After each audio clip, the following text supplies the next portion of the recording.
Hey, what's up? It's Bon. Let's talk about Mass Effect.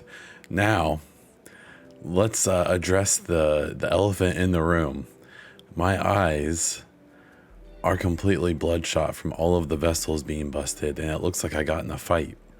I'm fine. I got really sick this week with a stomach flu and busted all the blood vessels in my eyes, and I look like a zombie. So we've addressed it. Yeah, you can look into my terrifying gaze. But this video is going to be about Mass Effect and not my horrifying face. And we're going to be talking about kind of doing one of our hiring updates. So, if we look at the hiring page for BioWare right now, it's pretty sparse. And this is a pretty big change from just a few weeks ago. So, on the Mass Effect side, there's only one position left on here. It's the development director.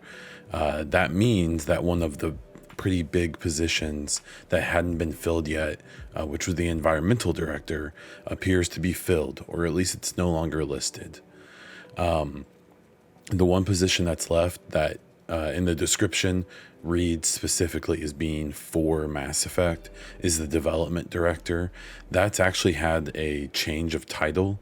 It used to be development director, like QV or something.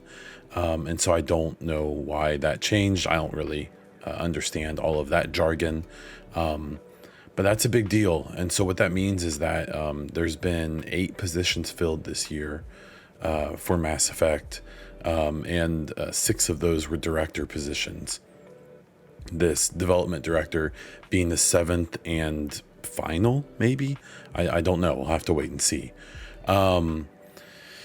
The other positions here are either for Dragon Age or are just like general. Like if you see like the engineering programmer and the other engineer program there, those are all just probably generic positions that work for the whole studio and don't necessarily work on specific projects the way that some of the other positions do.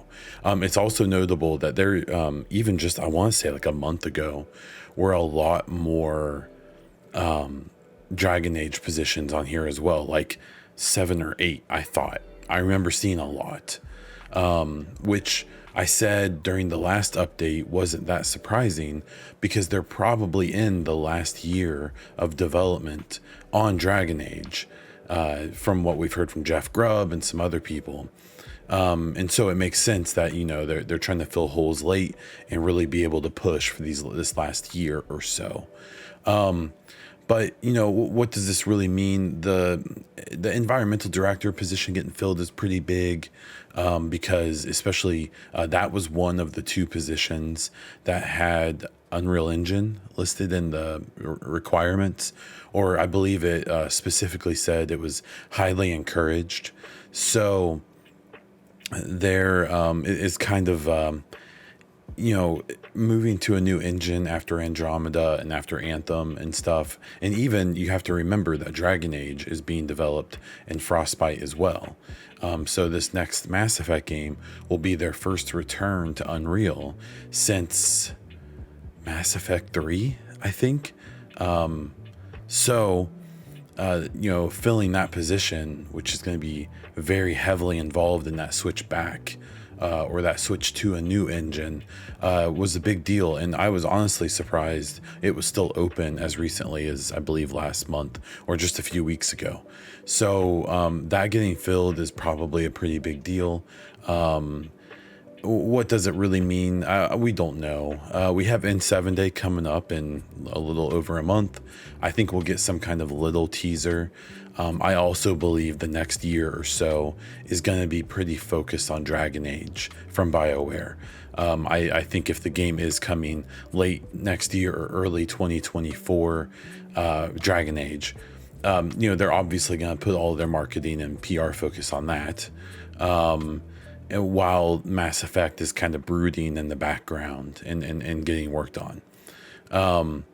It isn't, you can't deny how important it is for all the director positions to be filled. This development director position, I assume, is going to be pretty important to fill as well.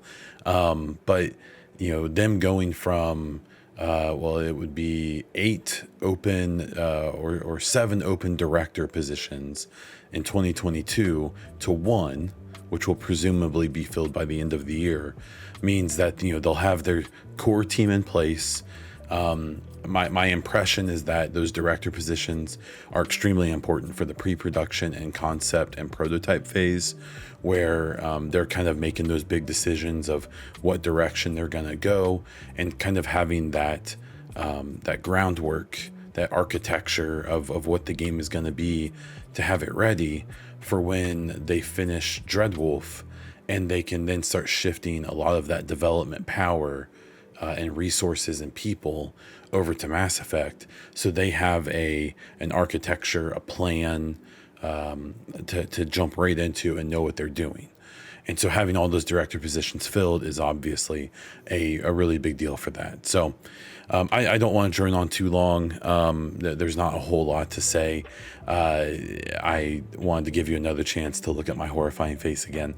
But this is exciting. There's stuff going on. I think that we'll get a little bit of news at this coming N7 day. Either like a little teaser trailer or another poster or something, I imagine, as well as a blog, I would assume.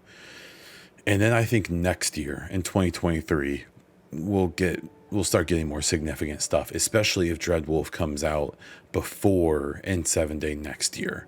I think once Dreadwolf comes out, it'll kind of give Mass Effect permission to exist, permission to be like, okay, we're coming now that has come already. So that's what I have this week. I just kind of wanted to make a video because, this was something I think was worth talking about, and I'm excited about it. So if you have any thoughts about it, please leave it in the comments below.